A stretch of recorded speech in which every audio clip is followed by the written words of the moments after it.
ago, gratitude to Hashem.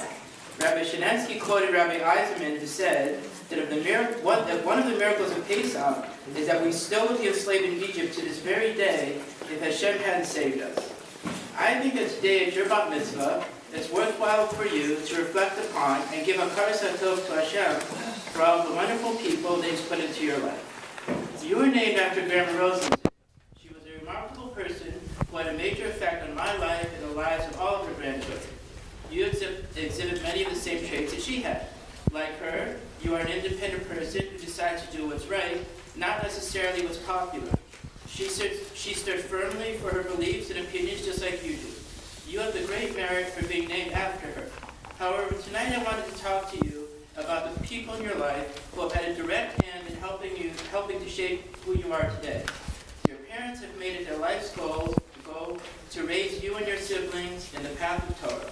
But there is another group of people who have helped guide you to become a true Bas Torah, your grandparents.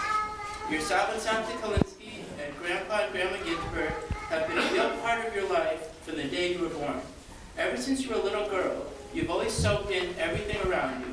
That's a wonderful trait that's allowed you to learn from all of your grandparents how to be a servant of Hashem. Uncle Benji talks about how important the Masorah Jewish tradition is.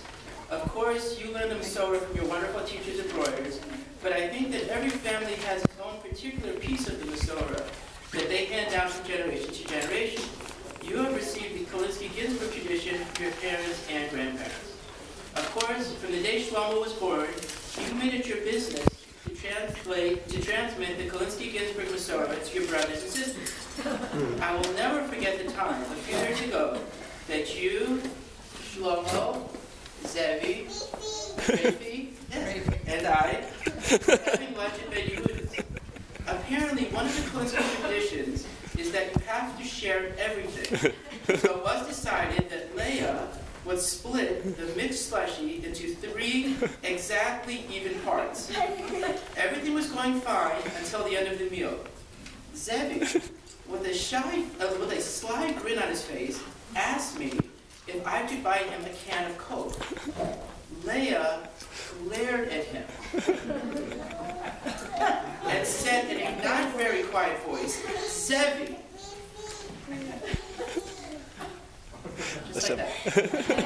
As usual, this interaction made me very uncomfortable. Her reaction, it appeared that Zevi had just asked me to rob the Suntrust Bank across the way. For one of the very few times in my life, I thought quickly on my feet. I said, "Leah, why don't I buy a can of Coke and you can split it 3 ways the same way you did with the slushie?" While still glaring at Zevi, Leah said, "I guess that will be okay." Leah felt that Zevi was breaking a Kalinsky rule in restaurant etiquette, and she was going to let him know it. She has always seen herself as part of the process of transmitting the Masorah to her siblings, particularly the Kalinsky piece of it.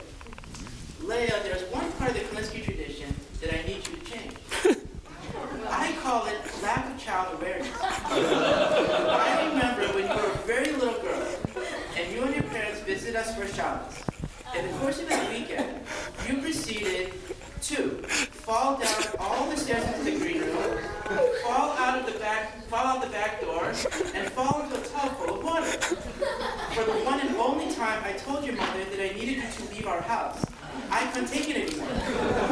I thought by this point they would be better at child awareness, but I was sorely mistaken. So, if Bracha, or as you like to call her, Little Mazonas, races out of your apartment and indicates that she plans to take the 1 train to Midtown, stop her and bring her back. Keep her safe. Leah, my bracha to you is to continue to transmit our Masorah to your brothers and sisters. They might not always understand why you're so bossy, but you know it's for their own good. Malcolm.